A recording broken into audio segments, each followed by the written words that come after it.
Tengamos en cuenta que también el ProBNP, los espectros natriuréticos se pueden elevar no solamente en falla cardíaca, también están alterados en pacientes, por ejemplo, que tienen un síndrome coronario agudo, que están teniendo fibrilación auricular, hipertensión pulmonar. Entonces, es importante poder indagar si el paciente tiene otros antecedentes también. Estos son los valores dependiendo de la edad, ¿no? Es importante que pidamos estudios de imágenes porque tenemos que evidenciar si hay congestión pulmonar, ¿no? Y bueno, acá nos dice pruebas de cateterismo. Si nosotros en este caso, en nuestro paciente, como estaba presentando hipocinesia que nos hace pensar en una cardiopatía isquémica, tendríamos que hacer un cateterismo cardíaco para así ya poder confirmar que sí, verdaderamente tuvo un infarto y poder determinar cuál fue la arteria que estuvo afectada. Entonces, en este paciente, parte de su plan de trabajo sería hacerle un cateterismo, ¿no?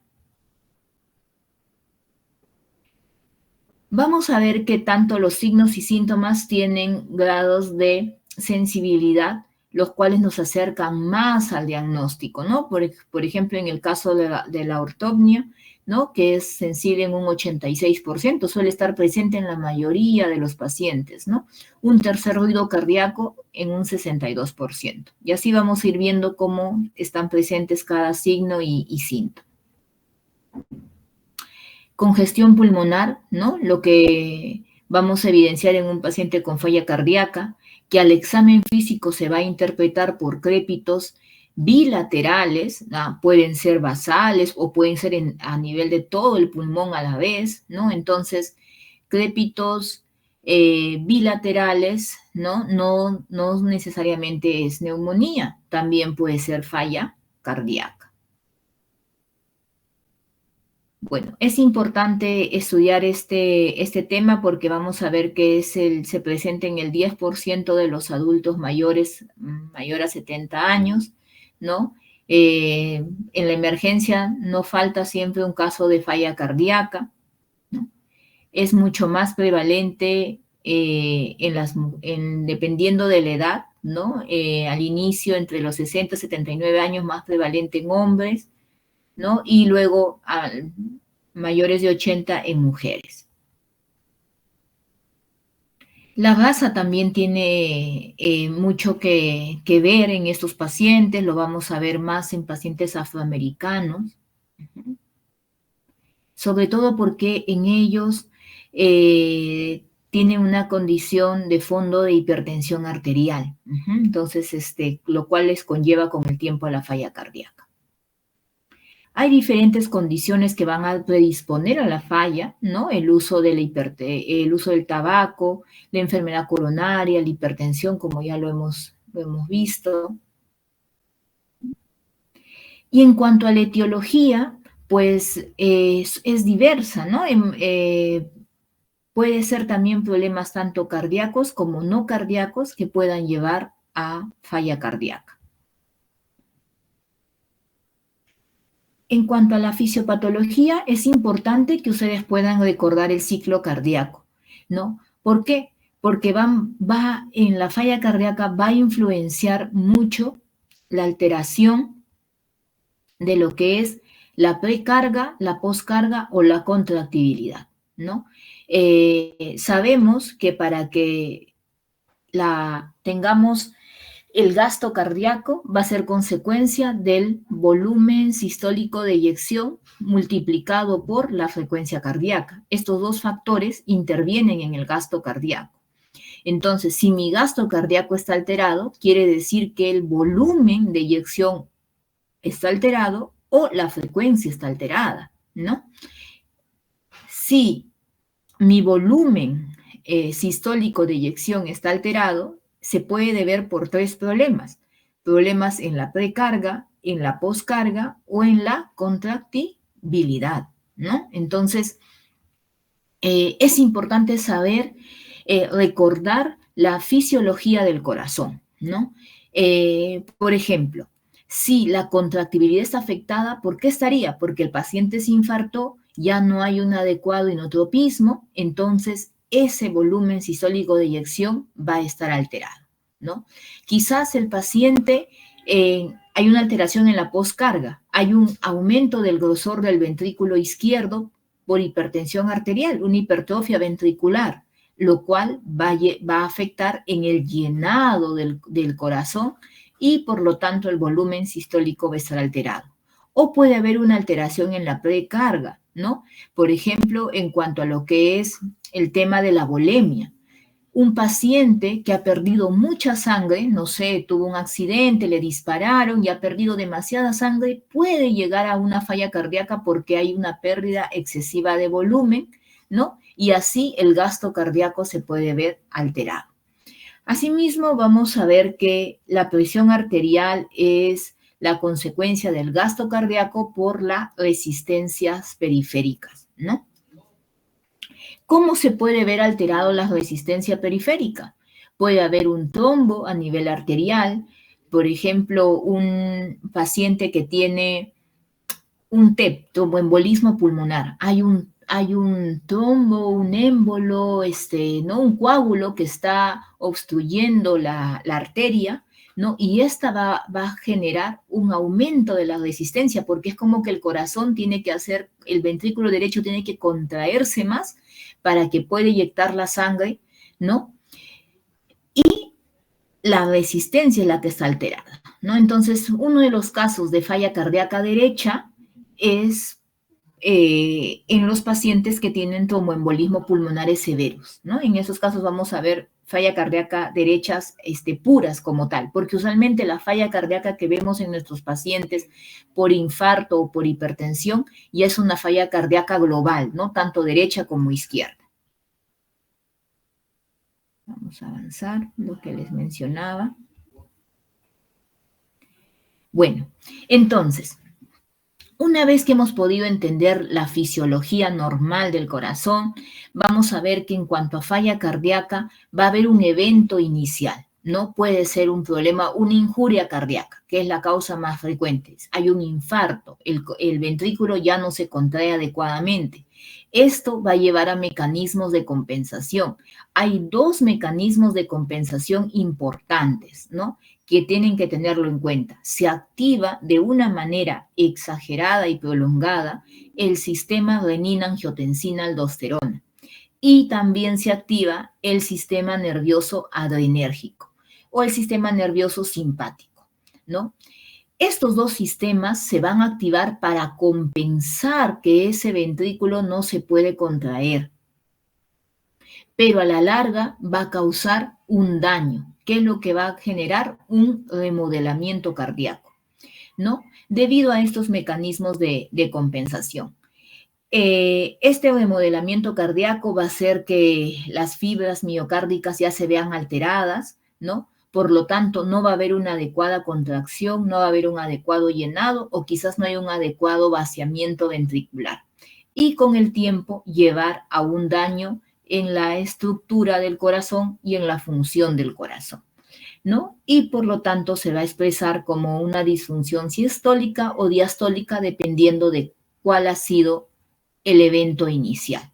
Ajá. Entonces, en esta activación del sistema renina-angiotensina-aldosterona, se ha visto que el paciente va a generar que retenga más sodio, por lo tanto, finalmente, el sodio va a jalar líquido, agua, y va a haber un acúmulo de líquido. Esto conlleva que se perpetúe cada vez más el edema, ¿no?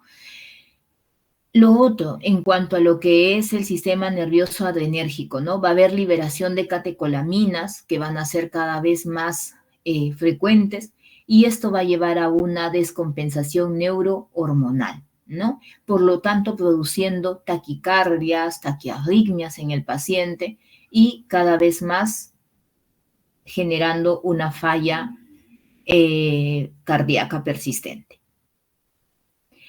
A ver, antes de pasar. Entonces, el tratamiento se ha dirigido para bloquear estos sistemas, ¿no? Y en quienes se ha visto que hay una respuesta mayor en cuanto a la disminución de la mortalidad es en pacientes que tienen problemas con una fracción de eyección disminuida, ¿no? Porque básicamente toda esta falla conlleva a disminuir el volumen de sangre que sale del ventrículo.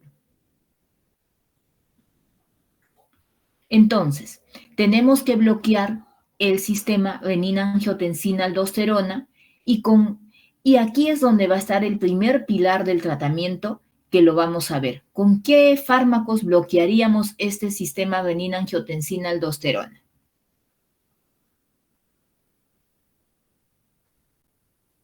¿Con qué fármacos? Con yecas. Yecas, ajá, Rocío. ARA2, ajá, y hay uno más. El agonista de los receptores mineralocorticoides. Así es. Ajá, entonces,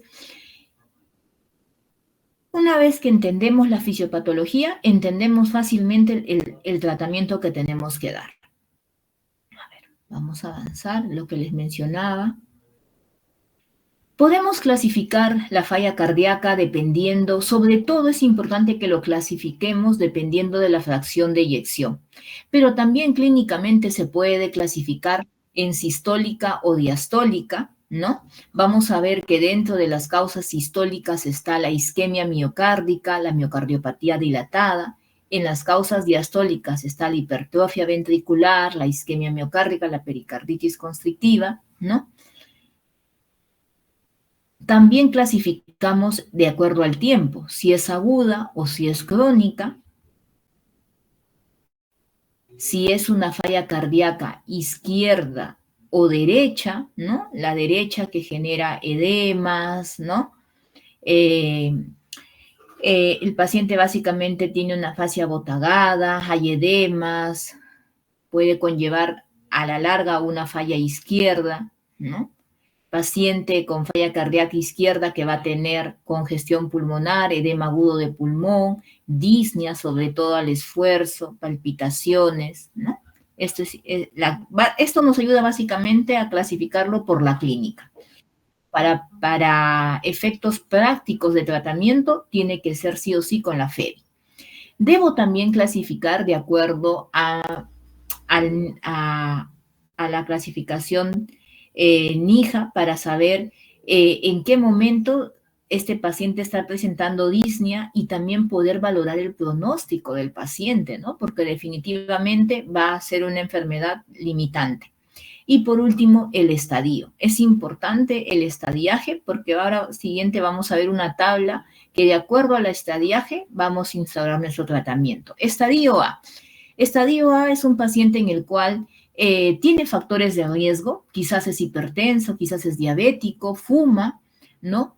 Pero no va a haber signos clínicos de falla cardíaca, ¿no? ¿Por qué? Porque no hay cambios estructurales ni tampoco hay síntomas en el paciente.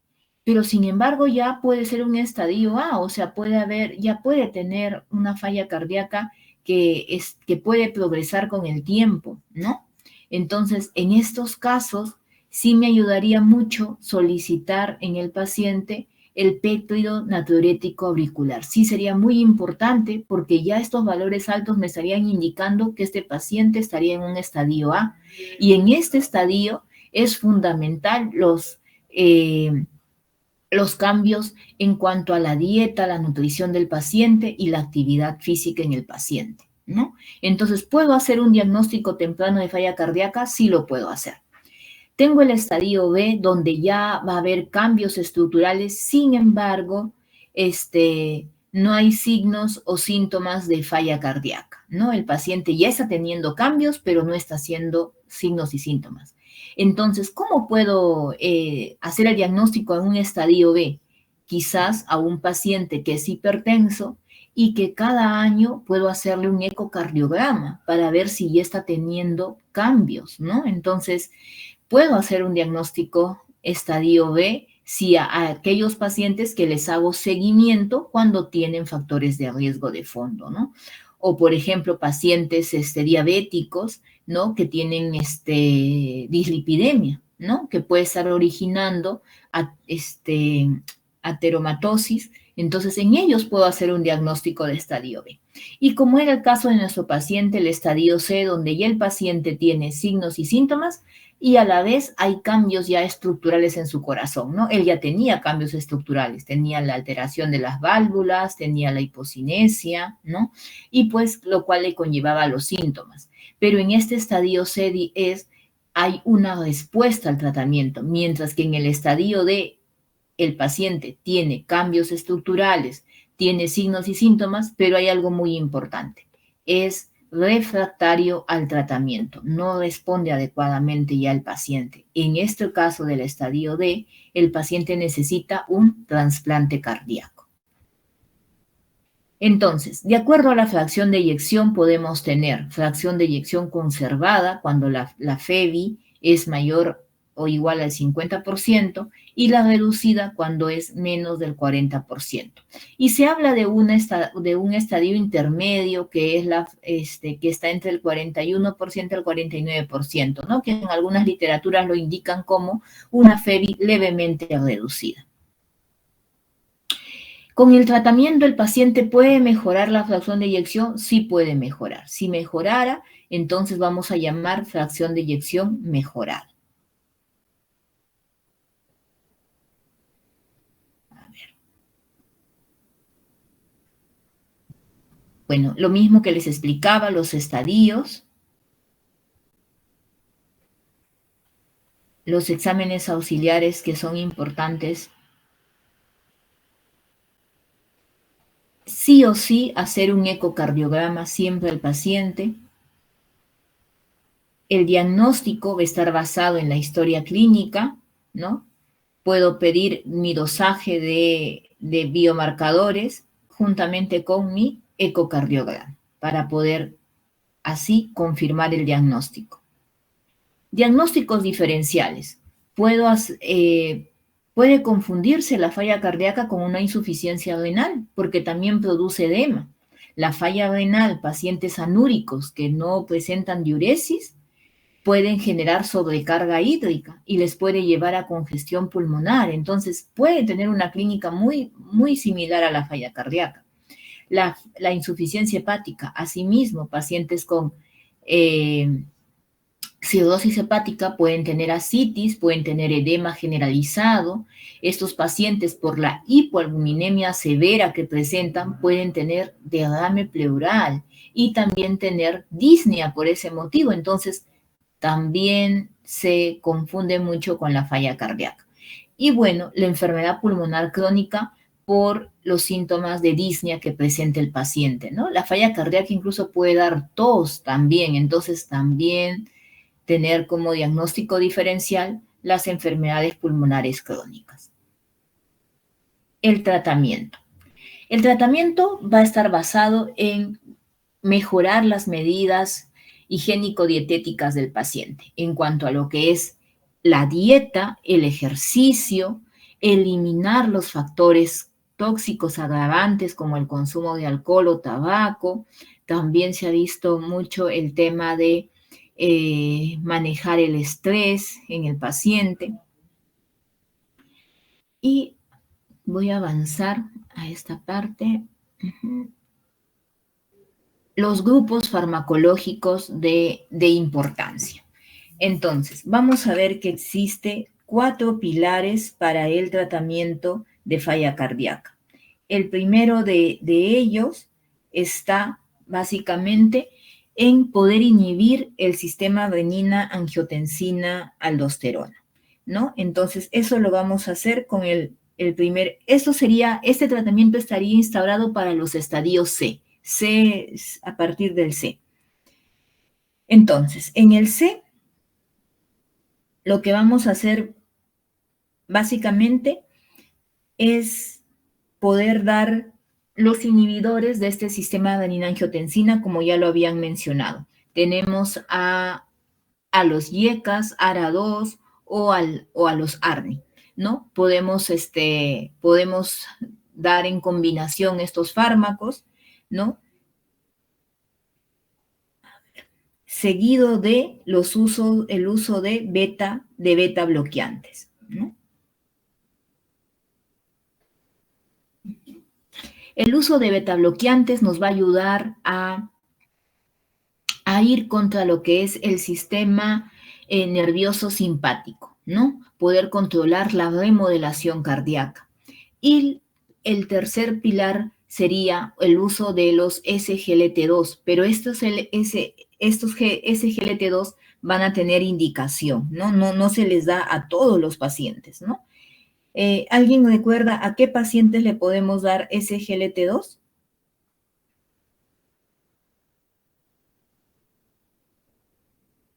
Pacientes que tengan diabetes. Ya, sí, pero no, en cuanto a falla cardíaca, ¿a quiénes le podemos dar?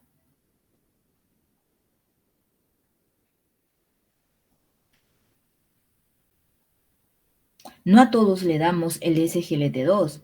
Está comprobado que se va a dar a pacientes con fracción de eyección disminuida. Ellos son los candidatos para recibir SGLT2.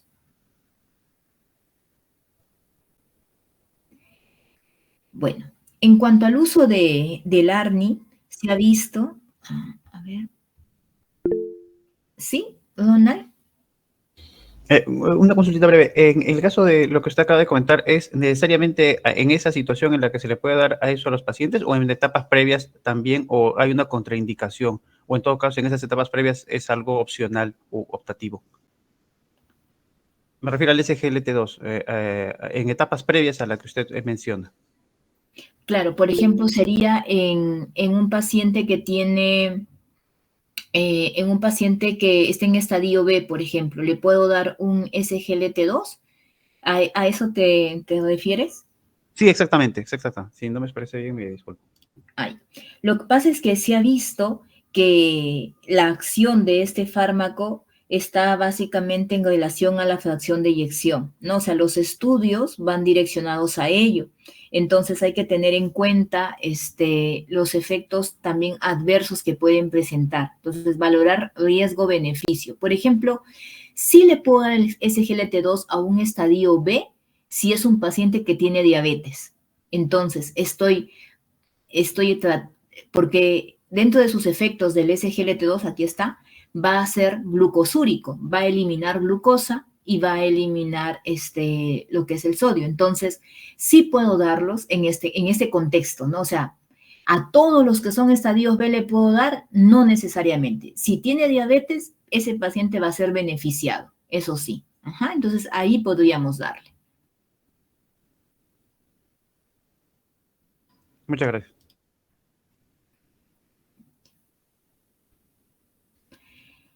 Listo. A ver, entonces, quiero mostrarles esta tabla.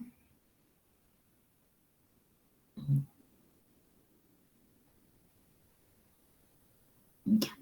De acuerdo a la fracción de eyección, si el paciente tiene una fracción de eyección disminuida, debemos instaurar ese tratamiento, ¿no? Dar un YECA, ARA2 o en todo caso el ARNI, dependiendo también del NIJA. Si pueden ver acá, correlaciona mucho lo que es la FEBI con el NIJA en el paciente, ¿no? También puedo sumar a este tratamiento los beta bloqueadores, ¿no? Y sumar a ese tratamiento las antagonistas de los mineralocorticoides también, ¿no? Como la espironolactona, por ejemplo. Si paciente cumple los criterios, añado un SGLT2. Entonces, estos son los 4 pilares del tratamiento en un paciente con una FEBI disminuida. Y si está teniendo una falla aguda en ese momento, adicionaré los diuréticos, ¿no? Los diuréticos básicamente, furosemida, es para poder estabilizar al paciente en el caso de una falla aguda. Vamos a avanzar. Bueno, igual aquí están los 4 pilares. ARNI, ARA2, YECAS, beta bloqueante, ¿no? Los antialdosterónicos y el SGLT2. ¿Por qué son importantes? ¿Por qué se determinan que son los pilares del tratamiento? Porque se ha visto que estos medicamentos van a tener un efecto en lo que es la disminución de la mortalidad en el paciente, ¿no? Mejorando en el paciente no solo la condición de salud, sino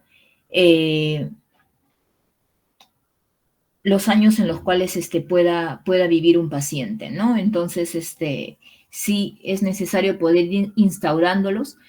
Podemos ir agregándolos todo en una sola vez, dependiendo mucho de la presión arterial del paciente. Entonces, hay que estar controlando porque, como vemos, el beta bloqueante va a generar hipotensión, lleva a la hipotensión, al igual como los YECAs, los ARA2. Entonces, usualmente, la instauración del tratamiento es gradual, ¿no?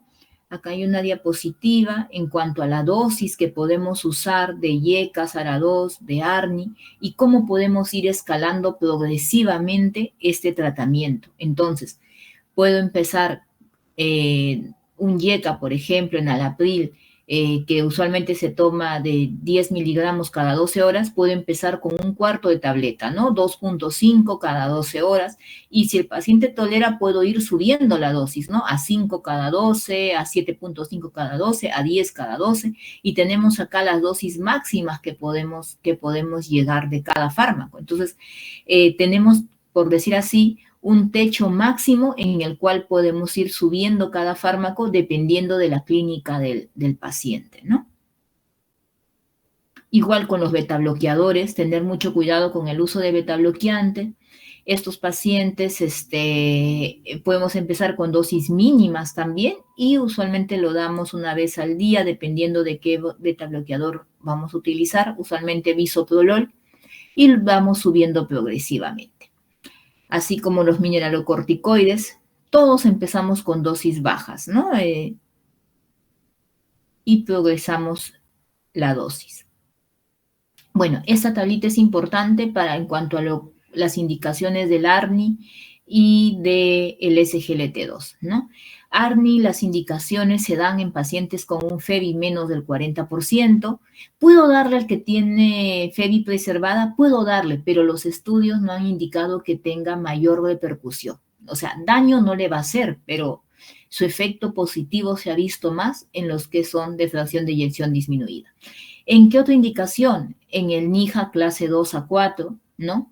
¿Hay una alternativa para esto? Sí, los YECA, los ARA2 y los SGLT2 inhibidores también lo doy en los pacientes con FEBI reducida, más diabetes, ¿no? Como estábamos viendo, o en un NIHA clase 2 a 4. Entonces, miren, de acá también puede haber una pregunta, ¿no? Donde diga, por ejemplo, un caso clínico, paciente con un FEBI de 30%, que en una clase NIHA grado 3, ¿no? ¿Qué tratamiento usted le instauraría, ¿no? Marque el verdadero. Y pues dependiendo si en las claves está el ARNI, considerar el ARNI o el SGLT2, ¿no? Entonces, eso.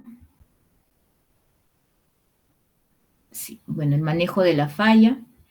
Y lo último, en cuanto a lo que es falla cardíaca aguda, ¿no?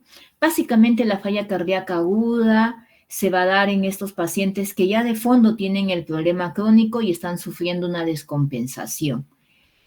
Tenemos que tratar la causa de fondo, qué es lo que lo está descompensando, ¿no? Usualmente en este paciente, por ejemplo, en nuestro caso, lo que estaba descompensando era la taquiarritmia, porque ella de fondo tenía los otros problemas, pero la taquiarritmia estaba descompensando. Entonces, manejo primero la taquiarritmia, ¿no?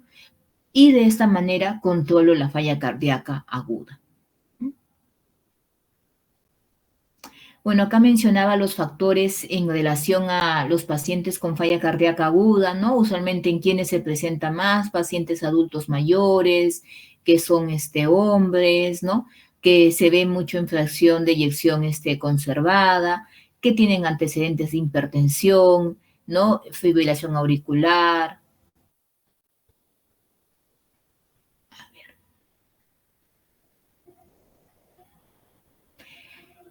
También hablamos de clasificaciones dentro de la falla cardíaca y tenemos 3 presentaciones clínicas de falla cardíaca aguda: insuficiencia cardíaca descompensada, como era el caso de nuestro paciente, insuficiencia cardíaca hipertensiva aguda, ¿no? Y el shock cardiogénico. La falla cardíaca aguda puede llegar a puede presentar hipotensión sostenida del paciente y llegar a shock cardiogénico. Entonces, en ese caso, no podemos usar diurético, ¿no? Porque si está con ya hipotenso y yo le coloco diurético, el paciente pierde volumen y se hipotensa más. En esos casos ya es necesario usar vasopresores, ¿no? Medicamentos que mejoren directamente la contractibilidad del corazón. Bueno, esto es parte de los mecanismos que habíamos ya visto. Igualmente los desencadenantes, ¿no? Que puede desencadenar una crisis hipertensiva, lo puede desencadenar, un infarto de novo, ¿no? Las arritmias. Tener en cuenta las infecciones también. Hay pacientes de fondo con falla cardíaca que cursan con una infección y esto descompensa al paciente. A ver, seguimos. Ya falta poco, chicos. Vamos a clasificar también a la falla cardíaca teniendo en cuenta dos cosas importantes. La presencia de congestión y la presencia de hipotensión. Puede haber un paciente con falla cardíaca aguda sin congestión y con presión controlada. Sí puede haber, ¿no? O puede haber un paciente que tiene falla cardíaca sin congestión, pero está hipotenso. Usualmente es un daño propio del corazón, ¿no? Puede haber falla cardíaca con hipotensión y con congestión pulmonar. Este es de los casos más complicados en los pacientes, ¿no? Y de aquí es lo que nace la clasificación de los pacientes con falla cardíaca aguda, de las presentaciones caliente-seco, caliente-húmedo, o frío-seco o frío-húmedo, ¿no? Que tiene que ver en relación a la perfusión sanguínea.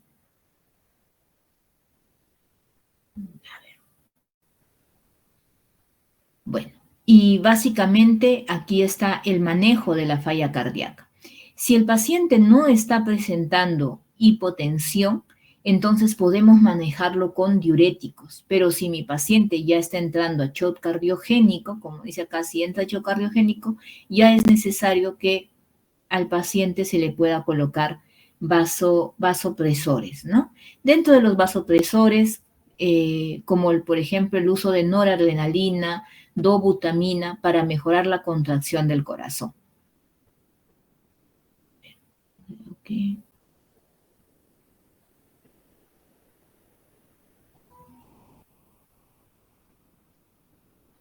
Bueno, los criterios para determinar un shock cardiogénico, ¿no? En un paciente con falla cardíaca, una presión arterial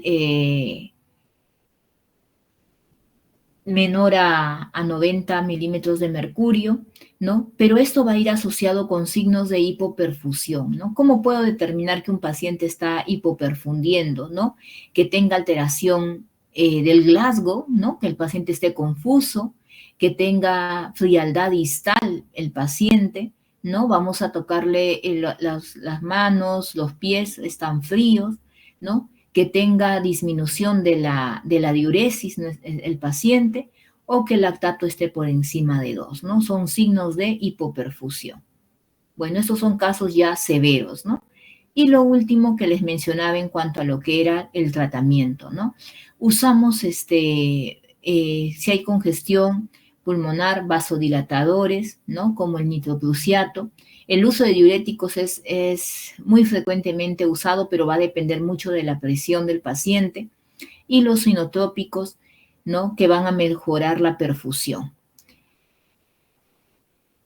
Y bueno, creo que ahí terminamos con falla cardíaca. La medicación, igual que les mencionaba. Sí.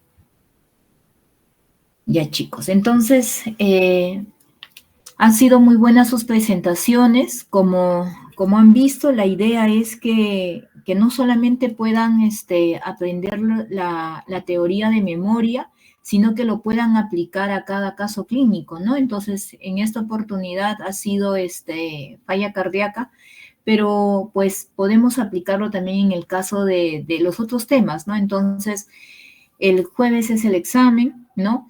la idea no es que memoricen, sino que lo puedan poner en práctica, ¿no? Podemos poner un caso clínico de hemorragia digestiva alta, ¿no?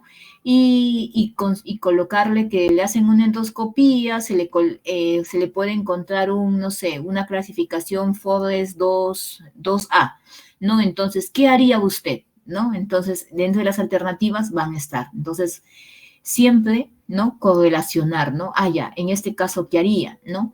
Igualmente, por ejemplo, en el caso de pancreatitis también, ¿no? Paciente viene por tales síntomas, tales, tiene el diagnóstico de pancreatitis, ¿no? Pero a las 48 horas no mejora, entonces, ¿cuál es la actitud que usted tomaría? Entonces, más o menos ese corte tienen las preguntas del examen. Hasta ahí, chicos, ¿alguna pregunta, algún comentario? Profesora, buenas noches. ¿La cantidad de preguntas van a ser 20, doctora? No, son 40 preguntas, cada pregunta, son 40 preguntas, cada pregunta vale medio punto, ¿no? Para hacer la nota de 20. Todo es para marcar 5 alternativas, nada es para completar. Hay preguntas teóricas, o sea, por ejemplo, ¿cuáles son los signos de falla cardíaca? ¿No? Marque el verdadero. Entonces, dentro de los 5, pues que busquen cuál es el signo. O sea, esas son preguntas teóricas. Preguntas tipo caso clínico, las que les he estado mencionando. Entonces, va a variar, ¿no?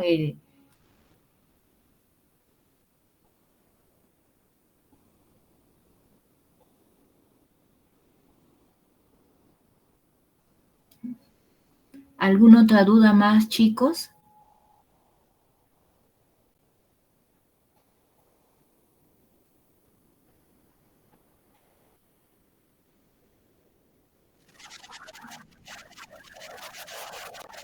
Creo que no, doctora.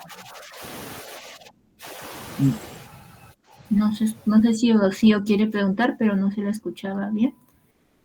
Bueno, igual voy a comunicarme con los delegados para darle las instrucciones. Doctora, disculpe, ¿hasta qué día tienen los doctores de práctica para enviarle las notas respectivas? Así, ya coordiné con ellos, me parece que les he puesto hasta el día lunes, sí, hasta el día lunes en la noche ellos me van a estar enviando sus notas, ajá. Yo debe estar en el sistema ya para el día miércoles las notas, en cuanto a lo que es el consolidado 1, ¿no? Y el día jueves el examen y las notas del examen. Voy a darle las claves para que sepan su nota y de acuerdo a si no hay ninguna observación, ya para el día sábado deben estar las notas de la teoría.